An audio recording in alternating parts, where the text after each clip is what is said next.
Nome do livro: Livro 1, O Ladrão de Raios. Autor: Rick Riordan. Capítulo 21. Meu acerto de contas. É gozado como os seres humanos são capazes de enrolar a sua mente em volta das coisas e encaixá-las na sua versão de realidade. Kieron me contara isso muito tempo atrás. Como de costume, eu só dei bola para a sua sabedoria muito tempo depois. De acordo com as notícias de Los Angeles, a explosão na praia de Santa Mônica tinha sido causada quando um sequestrador enlouquecido disparou uma espingarda contra uma viatura da polícia. Ele acidentalmente atingiu um tubo principal de gás que se rompera durante o terremoto. Esse sequestrador enlouquecido, também conhecido como Ares, era o mesmo homem que me abduzira com 2 outros adolescentes em Nova York e nos trouxera até o outro lado do país em uma odisseia de terror que durara 10 dias. O pobrezinho do Percy Jackson, afinal, não era um criminoso internacional. Ele causara uma comoção naquele ônibus da Greyhound em New Jersey, tentando escapar do seu sequestrador, e depois testemunhas chegaram a jurar que tinham visto o homem de roupa de couro no ônibus. Por que não me lembrei dele antes? O homem enlouquecido causara a explosão no arco de St. Louis. Afinal, nenhum garotinho poderia ter feito aquilo. Uma garçonete preocupada de Denver vira o homem ameaçar seus sequestrados do lado de fora do seu restaurante, chamar um amigo para tirar uma foto e notificar a polícia. Finalmente, o bravo Percy Jackson, eu estava começando a gostar desse menino, subtraíra uma espingarda do seu sequestrador em Los Angeles e lutara contra ele, espingarda contra rifle, na praia. A polícia chegara bem a tempo. Mas na espetacular explosão, 5 viaturas da polícia foram destruídas e o sequestrador fugira. Não houve mortes. Percy Jackson e seus 2 amigos estavam em segurança, sob custódia da polícia. Os repórteres nos forneceram essa história inteira. Nós apenas assentimos e nos fizemos de chorosos e exaustos, o que não foi difícil, e representamos o papel de crianças vitimizadas para as câmeras. Tudo o que eu quero, disse eu, contendo as lágrimas, é ver o meu adorado padrasto de novo. Toda vez que o via na TV me chamando de punk delinquente, eu sabia, de algum modo, que tudo ia dar certo. Eu sei que ele vai querer recompensar uma por uma todas as pessoas desta linda cidade de Los Angeles com um eletrodoméstico grátis, dos grandes, da sua loja. Aqui está o número do telefone. A polícia e os repórteres ficaram tão comovidos que passaram o chapéu e levantaram dinheiro para 3 passagens no próximo avião para Nova York. Eu sabia que não havia escolha senão voar.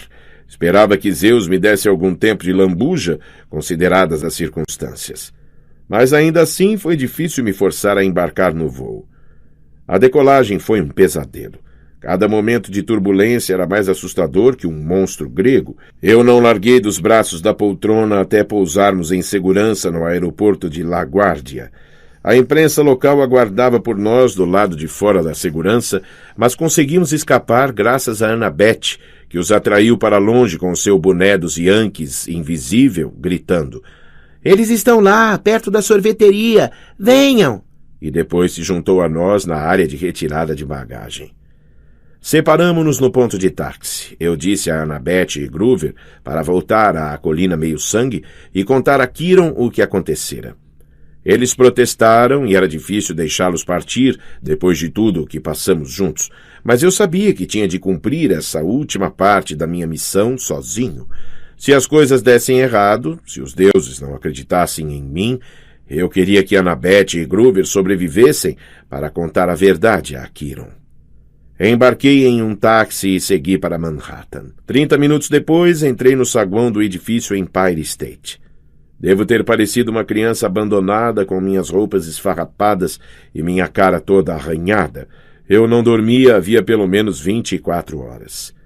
Fui até o guarda na mesa da recepção e disse: 600º andar. Ele estava lendo um livro enorme com a figura de um feiticeiro na capa. Eu não curto muito fantasia, mas acho que o livro era bom, porque o guarda levou algum tempo para erguer os olhos.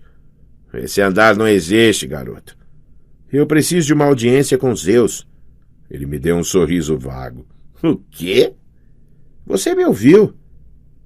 Eu já estava quase concluindo que aquele cara era apenas um mortal comum e era melhor eu correr antes que ele chamasse a patrulha da camisa de força, quando ele disse: Sem hora marcada, nada de audiência, garoto. O Sr. Zeus não atende ninguém sem aviso prévio. Eu acho que ele vai abrir uma exceção. Tirei a mochila das costas e abri o zíper. O guarda olhou para o cilindro metálico lá dentro sem entender o que era por alguns segundos. Então seu rosto empalideceu. Isto não é... Sim, é, garanti. Você quer que eu tire? Não, não. Ele se ergueu atabalhoadamente da sua cadeira, tateou em volta da mesa procurando um cartão-chave e o entregou para mim. Reinsira na fenda de segurança. Certifique-se de que ninguém mais esteja no elevador com você. Fiz o que ele me disse. Assim que as portas do elevador se fecharam, enfiei o cartão na fenda. O cartão desapareceu e um novo botão apareceu no quadro, um botão vermelho que dizia 600. Apertei e esperei. Havia música tocando. Raindrops keep falling on my head. Finalmente, plim, as portas se abriram. Saí e quase tive um ataque do coração. Eu estava em um estreito caminho de pedra no meio do ar. Abaixo de mim se encontrava Manhattan, da altura de um avião. Diante de mim, degraus de mármore branco subiam em espiral pelo meio de uma nuvem até o céu. Meus olhos seguiram a escada até o fim, onde meu cérebro simplesmente não pôde aceitar o que vi. Olhem outra vez, disse meu cérebro. Estamos olhando, meus olhos insistiram. Está realmente lá. Do topo das nuvens se erguia o pico decapitado de uma montanha, o cume coberto de neve. Na encosta da montanha havia dúzias de palácios com vários níveis, uma cidade de mansões, todos com pórticos de colunas brancas, terraços dourados e braseiros de bronze brilhando com 1000 fogos. Estradas se enroscavam de um jeito maluco até o pico, onde o maior dos palácios resplandecia contra a neve. Jardins precariamente encarapitados floresciam com oliveiras e roseiras. Pude distinguir um mercado a céu aberto cheio de tendas coloridas, um anfiteatro de pedra construído em um lado da montanha, um hipódromo e um coliseu do outro. Era uma cidade grega antiga, só que não estava em ruínas. Era nova, limpa e colorida, como Atenas deve ter sido há 2500 anos. Este palácio não pode estar aqui, disse para mim mesmo. A ponta de uma montanha pendurada em cima da cidade de Nova York, como um asteroide de 1 bilhão de toneladas? Como podia uma coisa assim estar ancorada acima do edifício Empire State, à plena vista de milhões de pessoas, e não ser notada? Mas aqui estava. E aqui estava eu. Minha viagem pelo Olimpo foi deslumbrante. Passei por algumas ninfas das florestas que deram risadinhas e me atiraram azeitonas do seu pomar. No mercado, mascates se ofereceram para vender ambrosia no palito, um escudo novo e uma réplica genuína do velocino de ouro em tecido cintilante, conforme anunciado na TV Hefesto. As 9 musas afinavam seus instrumentos para um concerto no parque, enquanto uma pequena multidão se reunia, sátiros, náiades e um bando de adolescentes de boa aparência que talvez fossem deuses e deusas menores. Ninguém parecia preocupado com uma guerra civil iminente. De fato, todo mundo parecia estar num estado de ânimo festivo. Vários se voltaram para me ver passar e cochicharam entre si. Subi pela estrada principal rumo ao grande palácio no pico. Era uma cópia invertida do palácio no mundo inferior. Lá tudo era preto e bronze. Aqui tudo rebrilhava em branco e prata. Dei-me conta de que Hades deve ter construído seu palácio para se parecer com este. Ele não era bem-vindo no Olimpo, exceto no solstício de inverno. Então construiu seu próprio Olimpo embaixo da terra. A despeito da minha má experiência com ele, senti pena do cara. Ser banido deste palácio parecia realmente injusto. Era de deixar qualquer um amargo. Degraus levavam a um pátio central. Além dele, a sala do trono. Sala não é exatamente a palavra certa. O lugar fazia a grande estação central parecer um armário de vassouras. Colunas maciças se erguiam até um teto abobadado que era decorado com constelações que se moviam. 12 tronos construídos para seres do tamanho de Hades estavam arrumados em um U invertido, exatamente como os chalés do acampamento meio-sangue. Uma enorme fogueira crepitava no braseiro central. Os tronos estavam vazios, com exceção de 2 no fim, o trono principal à direita e um imediatamente à sua esquerda. Ninguém precisou me dizer quem eram os 2 deuses que estavam sentados lá, esperando que eu me aproximasse. Cheguei à frente deles com as pernas tremendo. Os deuses estavam em forma humana gigante, como Hades estivera, mas eu mal podia olhar para eles sem sentir um formigamento, como se o meu corpo estivesse começando a queimar. Zeus, o senhor dos deuses, usava um terno risca de giz azul escuro. Estava sentado em um trono simples de platina maciça. Tinha uma barba bem aparada, cinza mármore e preta, como uma nuvem de tempestade. Seu rosto era orgulhoso, belo e severo. Os olhos tinham o tom cinzento da chuva. Quando me aproximei dele, o ar estralejou e senti cheiro de ozônio. O deus sentado ao lado dele era seu irmão, sem dúvida, mas estava vestido de modo muito diferente. Lembrou-me um catador de praia de Key West. Usava sandálias de couro, bermudas caqui e uma camisa marca Tommy Bahama, toda estampada de coqueiros e papagaios. Sua pele tinha um bronzeado escuro e as mãos eram marcadas de cicatrizes como as de um velho pescador. O cabelo era preto, como o meu. Seu rosto tinha o mesmo ar taciturno que sempre me fez ser rotulado de rebelde. Mas os olhos, verde-mar como os meus, eram rodeados de rugas que me diziam que ele também sorria muito. Os deuses não estavam se movendo nem falando, mas havia tensão no ar, como se tivessem acabado de discutir. Aproximei-me do trono do pescador e me ajoelhei aos seus pés. Pai! Não ousei olhar para cima. Meu coração estava disparado. Eu podia sentir a energia que emanava dos 2 deuses. Se eu dissesse a coisa errada, não havia dúvida de que eles poderiam me reduzir a pó. À minha esquerda, Zeus falou. Você não deveria se dirigir primeiro ao senhor desta casa, menino? Mantive a cabeça baixa e esperei. Paz, irmão, disse por fim Poseidon. Sua voz mexeu com as minhas lembranças mais antigas, aquela sensação morna de que me lembrava, de quando eu era bebê, a sensação da sua mão de Deus sobre a minha testa. O menino submete-se ao seu pai. Está certo. Então você ainda o reclama como seu? Perguntou Zeus ameaçadoramente. Você reclama esta criança que procriou contrariando o nosso sagrado juramento? Eu admiti a minha transgressão, disse Poseidon. E agora vou ouvi-lo falar. Transgressão. Senti um nó na garganta. Era isso tudo o que eu era? Uma transgressão? O resultado do erro de um deus? Eu já o poupei uma vez, resmungou Zeus, ousando voar através dos meus domínios. Eu devia tê-lo mandado pelos ares, para fora do céu pelo seu atrevimento. E correr o risco de destruir seu próprio raio-mestre? Perguntou Poseidon calmamente. Vamos ouvi-lo, irmão. Zeus resmungou mais um pouco. Ouvirei, resolveu. E então decidirei se atirarei ou não este menino para fora do Olimpo. Perseu, disse Poseidon. Olhe para mim. Fiz isso e não sei ao certo o que vi no seu rosto. Não havia sinal claro de amor ou aprovação, nada para me encorajar. Era como olhar para o oceano. Em alguns dias era possível dizer como estava o seu humor. Na maioria dos dias, no entanto, era impossível de ler, misterioso. Tive a sensação de que Poseidon, na verdade, não sabia o que pensar de mim. Não sabia se estava feliz por ter-me como filho ou não. De um modo estranho, eu estava contente por Poseidon estar tão distante.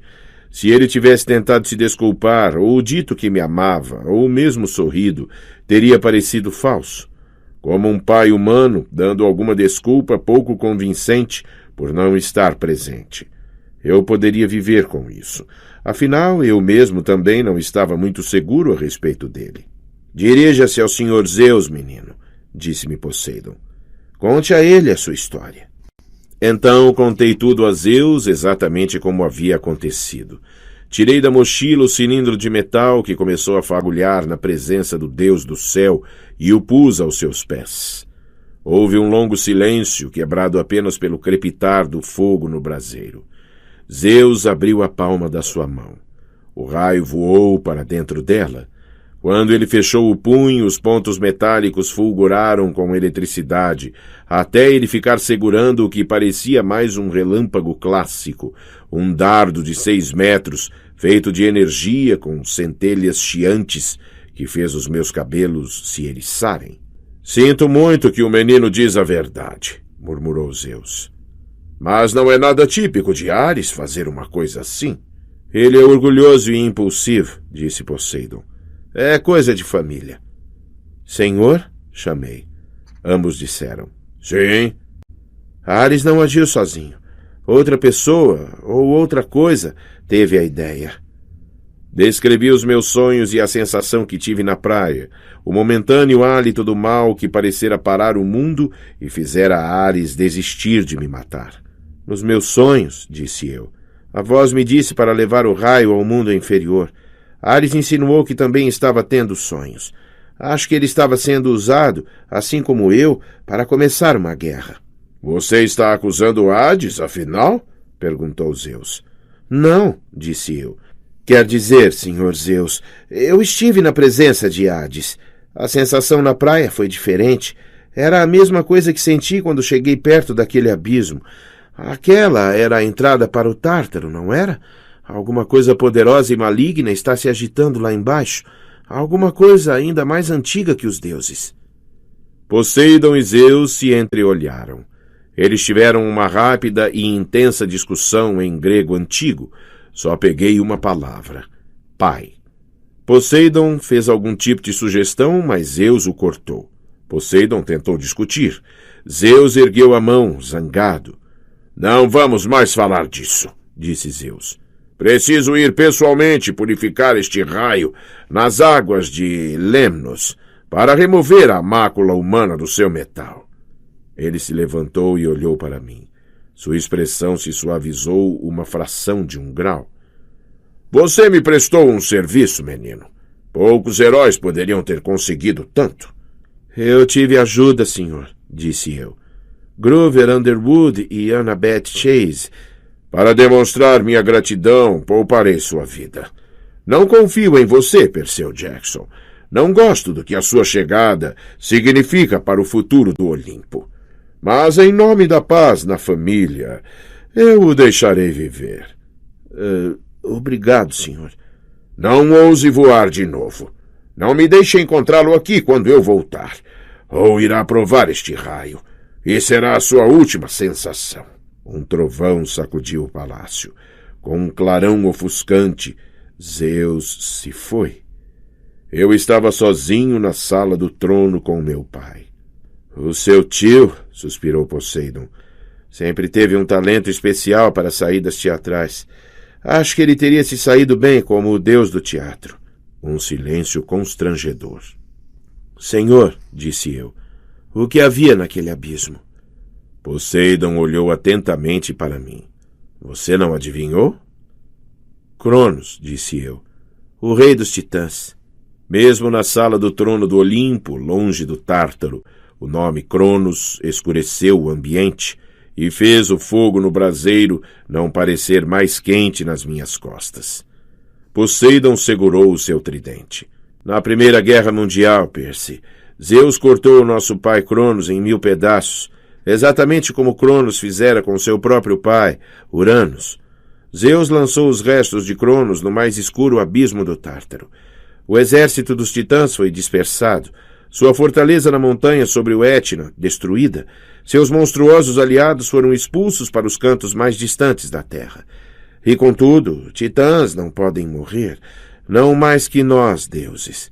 O que resta de Cronos ainda vive de algum modo hediondo, ainda consciente em seu sofrimento eterno, ainda com fome de poder. Ele está se curando, disse eu. Ele vai voltar. Poseidon sacudiu a cabeça. De tempos em tempos, no decorrer das eras, Cronos se agita. Ele entra nos pesadelos dos homens e exala pensamentos malignos. Desperta monstros inquietos das profundezas. Mas sugerir que ele pode erguer-se do abismo é outra coisa. É o que ele pretende, pai. É o que ele disse. Poseidon ficou em silêncio por um bom tempo. O Sr. Zeus encerrou a discussão sobre o assunto. Ele não permitirá que se fale de Cronos. Você completou a sua missão, criança. É tudo o que precisa fazer. Mas eu me interrompi. Discutir não iria adiantar nada. Muito possivelmente irritaria o único Deus que eu tinha do meu lado. Como queira, pai. Um leve sorriso brincou nos lábios dele. A obediência não lhe vem naturalmente, não é? Não, senhor. Devo ter alguma culpa por isso, imagino. O mar não gosta de ser contido. Ele se ergueu em toda a sua altura e pegou seu tridente. Então tremeluziu e ficou do tamanho de um homem normal, em pé diante de mim. Você precisa ir, criança. Mas primeiro, saiba que sua mãe retornou. Olhei para ele completamente perplexo. Minha mãe? Você a encontrará em casa. Hades a enviou quando recuperou seu elmo. Até mesmo o Senhor da Morte paga as suas dívidas. Meu coração disparou. Eu mal podia acreditar. Você vai... Eu queria perguntar se Poseidon viria comigo para vê-la, mas então percebi que isso era ridículo. Imaginei-me embarcando com o deus do mar em um táxi e levando-o para o Upper East Side. Se durante todos aqueles anos ele tivesse desejado ver minha mãe, teria visto. E também era preciso pensar que Gabe cheiroso estava lá. Os olhos de Poseidon ficaram um pouco tristes. Quando você voltar para casa, Percy, precisará fazer uma escolha importante. Irá encontrar um pacote esperando por você no seu quarto. Um pacote? Você entenderá quando o vir. Ninguém pode escolher o seu caminho, Percy. Você terá de decidir. Assenti, embora sem saber o que ele queria dizer. Sua mãe é uma rainha entre as mulheres, disse Poseidon saudosamente. Não conheci nenhuma mulher mortal como ela em 1000 anos. Ainda assim, sinto muito por você ter nascido, criança. Eu trouxe para você um destino de herói, e um destino de herói nunca é feliz. Não passa de um destino trágico. Tentei não me sentir magoado. Ali estava o meu próprio pai, dizendo que sentia muito por eu ter nascido. Eu não me importo, pai. Ainda não, talvez, disse ele. Ainda não. Mas foi um erro imperdoável da minha parte. Vou deixá-lo, então. Eu me inclinei, desajeitado. Não vou incomodá-lo. De novo. Eu estava a 5 passos de distância quando ele chamou. Perseu! Eu me virei. Havia uma luz diferente em seus olhos, um tipo flamejante de orgulho. Você se saiu bem, Perseu. Não me entenda mal. O que quer que ainda faça, saiba que você é meu. Você é um verdadeiro filho do Deus do mar. Enquanto eu caminhava de volta pela cidade dos deuses, as conversas se interromperam. As musas pararam seu concerto. Pessoas, sátiros e náiades, todos se voltavam para mim, os rostos plenos de respeito e gratidão, e quando eu passava, eles se ajoelhavam, como se eu fosse algum tipo de herói. Peguei um táxi para o apartamento da minha mãe, toquei a campainha e lá estava ela. Minha linda mãe, cheirando a hortelã e alcaçuz, e o cansaço e a preocupação se evaporaram do seu rosto assim que ela me viu. Percy! Ah, graças a Deus! Oh, meu querido! Ela me apertou até não poder mais. Ficamos no vestíbulo enquanto ela chorava e passava as mãos pelos meus cabelos. Eu admito, meus olhos também ficaram um pouco nublados. Eu tremia de tão aliviado que estava por vê-la. Ela me contou que simplesmente aparecera no apartamento naquela manhã, deixando Gabe meio fora de si, de tão apavorado. Não se lembrava de nada desde o Minotauro e não pôde acreditar quando Gabe lhe disse que eu era um criminoso procurado, viajando pelo país e explodindo monumentos nacionais. Ficara louca de preocupação o dia inteiro porque não ouvira as notícias. Gabe a forçara a ir trabalhar, dizendo que ela precisava de 1 mês de salário para compensar, e era melhor começar. Engoli a raiva e contei-lhe minha própria história. Tentei fazer que parecesse menos apavorante do que fora, mas não era fácil. Estava justamente chegando à luta com Ares, quando a voz de Gabe irrompeu da sala de estar. Ei, Sally, aquele bolo de carne já está pronto ou não, hein? Ela fechou os olhos. Ele não vai ficar muito feliz em vê-lo, Percy. A loja recebeu 1 milhão de telefonemas de Los Angeles hoje. Alguma coisa sobre eletrodomésticos grátis. Ah, sim. Quanto a isso... Ela conseguiu sorrir fracamente. Só não o deixe ainda mais zangado, certo? Venha. No mês em que estive fora, o apartamento se transformara em Gabilândia. Havia lixo no tapete até a altura dos tornozelos. O sofá tinha sido estofado de novo com latas de cerveja. Meias e roupas de baixo sujas estavam penduradas nos abajures. Gabe e 3 dos seus amigos cretinos estavam sentados à mesa jogando pôquer. Quando Gabe me viu, o charuto caiu da boca. A cara dele ficou mais vermelha que lava. Você é muito descarado de vir aqui, seu pequeno punk. Eu pensei que a polícia... Ele não é um fugitivo, afinal, interrompeu minha mãe. Não é maravilhoso, Gabe? Gabe olhou para um lado e para outro entre nós. Não parecia achar que a minha volta para casa fosse assim tão maravilhosa. Não basta ter de devolver o dinheiro do seu seguro de vida, Sally, rosnou ele. Me dê o telefone. Vou chamar a polícia. Gabe, não. Ele ergueu as sobrancelhas. Você disse não? Acha que eu vou ter de aguentar esse punk de novo? Ainda posso registrar queixa contra ele por destruir o meu Camaro. Mas... Ele levantou a mão e minha mãe se encolheu. Pela primeira vez me dei conta de uma coisa. Gabe já tinha batido na minha mãe. Não sei quando, nem quanto. Talvez estivesse acontecendo há anos, quando eu não estava por perto. Um balão de raiva começou a se expandir no meu peito. Avancei para Gabe, instintivamente tirando minha caneta do bolso. Ele apenas riu. O que foi, punk? Vai escrever em mim, é? Encoste em mim e irá para a cadeia para sempre. Entendeu? Ei, Gabe, seu amigo Ed interrompeu. Ele é só uma criança, rapaz. Gabe olhou para ele irritado e macaqueou em voz de falsete. Ele é só uma criança. Seus outros amigos riram como idiotas. Eu vou ser bonzinho com você, punk. Gabe mostrou os dentes manchados de tabaco. Vou lhe dar 5 minutos para pegar suas coisas e dar o fora. Depois disso, chama a polícia. Gabe, implorou minha mãe. Ele fugiu, disse Gabe a ela. Que continue fugido. Eu estava sentindo uma comichão para destampar contra a corrente, mas mesmo que fizesse isso, a lâmina não podia ferir seres humanos. E Gabe, segundo a mais vaga das definições, era um ser humano. Minha mãe segurou meu braço. Por favor, Percy, venha. Vamos para o seu quarto. Deixei que ela me puxasse, as mãos ainda tremendo de raiva. Meu quarto tinha sido completamente abarrotado com o lixo de Gabe. Havia pilhas de baterias velhas de carro, um buquê apodrecido de flores de solidariedade, com um cartão de alguém que assistira sua entrevista com Barbara Walters. Gabe está apenas chateado, querido, disse minha mãe. Eu vou falar com ele mais tarde.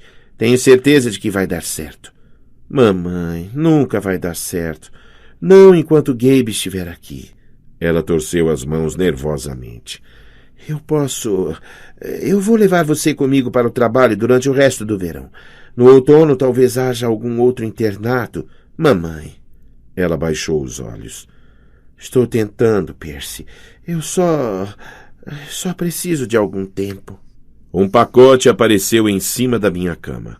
Pelo menos eu poderia jurar que não estava lá um momento antes. Era uma caixa de papelão surrada, mais ou menos do tamanho certo para conter uma bola de basquete. O endereço na etiqueta estava na minha própria caligrafia. Aos deuses Monte Olimpo. Andar número 600, edifício Empire State, Nova York, Nova York. Com os melhores votos, Percy Jackson. No topo da caixa, em marcador preto, na caligrafia clara e forte de um homem, estava o endereço do nosso apartamento e as palavras retornar ao remetente. De repente entendi o que Poseidon me dissera no Olimpo. Um pacote, uma decisão. O que quer que ainda faça, saiba que você é meu. Você é um verdadeiro filho do Deus do mar. Olhei para minha mãe. Mãe, você quer se livrar do Gabe? Percy, não é tão simples. Mãe, apenas me diga. Aquele cretino está batendo em você. Você quer que ele se vá ou não? Ela hesitou, depois assentiu quase imperceptivelmente. Sim, Percy, eu quero. E estou tentando reunir coragem para dizer a ele. Mas você não pode fazer isso por mim. Você não pode resolver os meus problemas. Eu olhei para a caixa. Eu podia resolver o problema dela. Queria abrir aquele pacote, botá-lo sobre a mesa de pôquer e tirar o que havia dentro. Podia começar o meu próprio jardim de estátuas bem ali na sala de estar. É o que um herói grego faria nas histórias, pensei. É o que Gabe merece. Mas a história de um herói sempre termina em tragédia. Poseidon me dissera isso. Lembrei-me do mundo inferior. Pensei no espírito de Gabe à deriva nos campos de Asfódelos, ou condenado a alguma tortura horrível atrás do arame farpado dos campos da punição, sentado em um eterno jogo de pôquer, mergulhado até a cintura em óleo fervente ou ouvindo música de ópera. Será que eu tinha o direito de mandar alguém para lá? Mesmo Gabe? Um mês atrás eu não teria hesitado. Agora... Eu posso fazer isso, disse a minha mãe. Uma espiada para o que há dentro desta caixa e ele nunca mais a incomodará de novo. Ela deu uma olhada para o pacote e pareceu entender imediatamente. Não, Percy, disse ela afastando-se. Você não pode. Poseidon chamou você de rainha, contei-lhe. Ele disse que não conheceu nenhuma mulher como você em 1000 anos. Suas faces coraram. Percy, você merece coisa melhor do que isso, mãe. Você devia ir para a faculdade, tirar o seu diploma. Podia escrever o seu romance, conhecer um cara legal, quem sabe, e viver numa bela casa. Você não precisa mais me proteger ficando com Gabe. Deixe que eu me livre dele. Ela enxugou uma lágrima do rosto. Você se parece tanto com seu pai, disse ela. Uma vez propôs parar a maré por mim. Propôs construir um palácio para mim no fundo do mar. Achava que podia resolver todos os meus problemas com um aceno de mão. O que há de errado nisso? Seus olhos multicoloridos pareceram investigar dentro de mim. Eu acho que você sabe, Percy. Eu acho que você é parecido o bastante comigo para entender. Se é para a minha vida ter algum significado, tenho de vivê-la eu mesma. Não posso deixar que um Deus cuide de mim. Ou meu filho, eu preciso encontrar a coragem sozinha. A sua missão me fez lembrar disso. Ouvimos o som das fichas de pôquer e pragas e a ESPN na televisão da sala de estar. Vou deixar a caixa, disse eu. Se ele a ameaçar... Ela empalideceu, mas assentiu. Aonde você vai, Percy? Colina Meio-Sangue. Passar o verão ou para sempre? Ainda não sei. Nossos olhos se encontraram e eu senti que tínhamos um acordo. Veríamos como estariam as coisas no fim do verão. Ela beijou a minha testa. Você será um herói, Percy. O maior de todos. Passei os olhos pelo quarto pela última vez. Tinha a sensação de que nunca mais o veria de novo. Então fui com minha mãe até a porta da frente. Indo embora tão cedo, Punk? Gritou Gabe atrás de mim. Já vai tarde. Senti uma última ponta de dúvida. Como eu podia rejeitar a oportunidade perfeita para me vingar dele? Eu estava indo embora daqui sem salvar a minha mãe. Ei, Sally! Berrou ele. E aquele bolo de carne, hein?